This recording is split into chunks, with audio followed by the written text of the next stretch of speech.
Bismillahirrahmanirrahim. Rabbi zidni ilma warzuqni fahma wa alhiqni bissalihin. Ya Allah, tambahkanlah ilmuku dan pertinggikanlah kecerdasanku, dan jadikanlah kami anak yang soleh. Amin. Alhamdulillah wa syukurillah, kita kembali bertemu dalam pelajaran pendidikan agama Islam dan budi pekerti. Materi yang akan kita bahas sekarang tentang memahami doa sebelum dan sesudah wudhu untuk kelas 2 semester genap tahun pelajaran 2020-2021.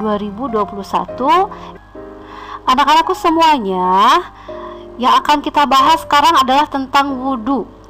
Nah, ada salah satu hadis yang mengatakan bahwa at-tahuru syatrul iman. At-tahuru syatrul iman.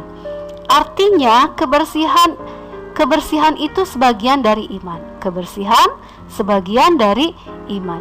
Nah, kaitannya dengan wudhu, bahwa wudhu itu agar kita menjadi bersih. Wudhu itu harus kita lakukan sebelum kita akan mengerjakan sholat. Jadi salah satu syarat sholatnya sah, kita harus melakukan wudhu terlebih dahulu.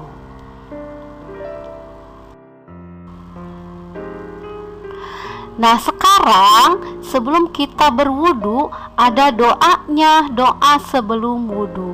Doa sebelum wudu itu mudah ya.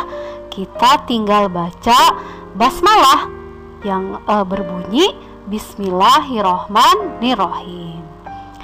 Bismillahirrahmanirrahim artinya dengan nama Allah yang Maha Pengasih dan Maha Penyayang. Pasti semuanya juga sudah bisa ya kalau bacaan basmalah.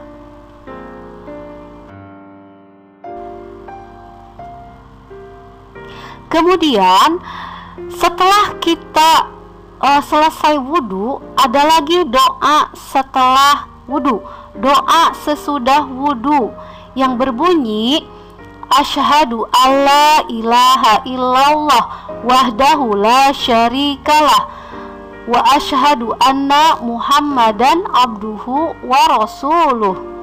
Sekali lagi, asyhadu alla ilaha illallah wahdahu la syarikalah wa asyhadu anna muhammadan abduhu wa rasuluh. Nah, itulah doa setelah wudhu atau doa sesudah wudhu. Artinya, aku bersaksi bahwa tiada Tuhan selain Allah, Zat yang Maha Esa, tidak ada sekutu baginya, dan aku bersaksi bahwa Nabi Muhammad Sallallahu Alaihi Wasallam adalah hambanya dan utusannya. Nah, ini adalah doa sesudah wudhu, sama dengan bacaan syahadat, tapi ada perbedaannya. Nah, aku bersaksi bahwa tiada Tuhan selain Allah Subhanahu wa Ta'ala, Zat yang Maha Esa. Zat yang Maha Esa itu artinya bahwa Allah itu hanya ada satu, tidak ada sekutu baginya, bahwa Allah itu tidak mempunyai Tuhan-Tuhan yang lain. Dan aku bersaksi bahwa Nabi Muhammad SAW adalah hambanya dan utusannya.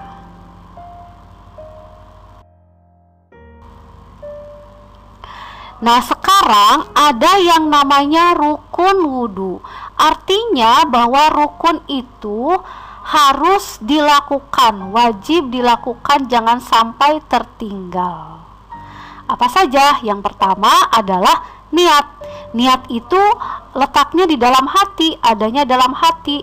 Kita nih bergegas mau pergi ke tempat wudhu, artinya dalam hati kita sudah mempunyai niat untuk melakukan wudhu. Kemudian yang kedua, membasuh muka. Membasuh muka itu rukun wudhu, harus ya. Kemudian yang ketiga, membasuh tangan sampai sikut. membasuh tangan sampai siku. Kemudian yang keempat, mengusap kepala dan telinga. Yang kelima, mencuci kedua kaki sampai mata kaki.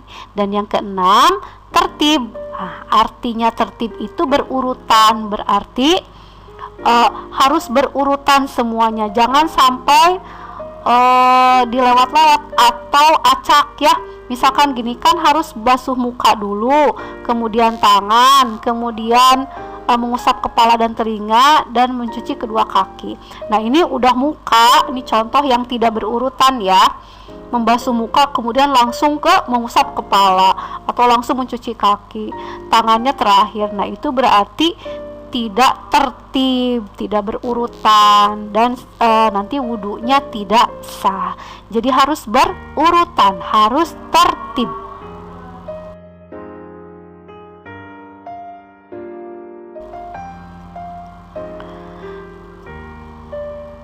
Nah sekarang batalnya wudu.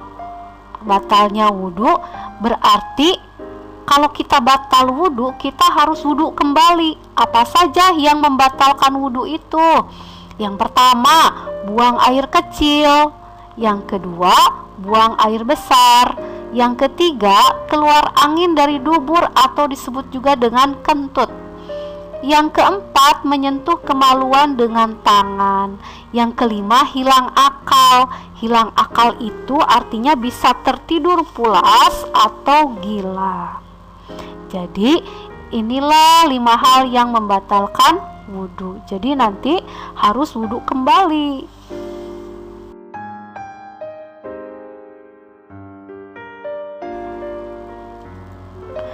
Nah sekarang ada yang namanya sunnah wudu. Sunnah wudu itu berarti hal-hal yang lebih baik dikerjakan, dilakukan ketika wudu. Apa saja? 1. Membaca basmalah. Nah tadi ini kan termasuk doa, berarti doa sebelum wudu membaca basmalah. Yang kedua, membasuh kedua telapak tangan sebelum wudu. Kemudian yang ketiga, menggosok gigi. Kemudian yang keempat, berkumur-kumur. Yang kelima, menghirup dan menghembuskan air dari hidung. Yang keenam, mengusap kedua telinga. Yang ketujuh, dilakukan 3 kali. Yang kedelapan, mendahulukan anggota badan yang paling kanan. Mendahulukan anggota badan yang sebelah kanan. Yang kesembilan, menyela-nyela antar jari tangan dan antar jari kaki. Jadi ketika kita mencuci tangan, nah menyela-nyela antar jari tangan dan antar jari kaki. Itu lebih baik begitu. Yang ke-10, berdoa sesudah wudu. Tadi inilah sunnah-sunnah wudu. Jadi hal yang lebih baik dilakukan ketika kita berwudu. Adapun air untuk wudu itu harus air yang suci dan menyucikan. Nah, air yang suci dan menyucikan itu contohnya adalah air sungai, air hujan, air embun, dan air ledeng atau pam ya, yang air yang biasa ada di rumah. Nah, itulah beberapa air yang bisa digunakan untuk bersuci. Jadi air yang digunakan untuk wudhu itu adalah air yang suci dan menyucikan. Nah, sekarang gimana Bu kalau tidak ada air, kekeringan, lagi musim kering? Nah, pengganti air itu adalah dengan bertayamum. Bisa memakai debu ya. Nah, nanti kita akan bahas lebih lanjut lagi. Sekarang kita sudah membahas tentang wudu, rukun wudu, sunah-sunah wudu, dan hal yang membatalkan wudu.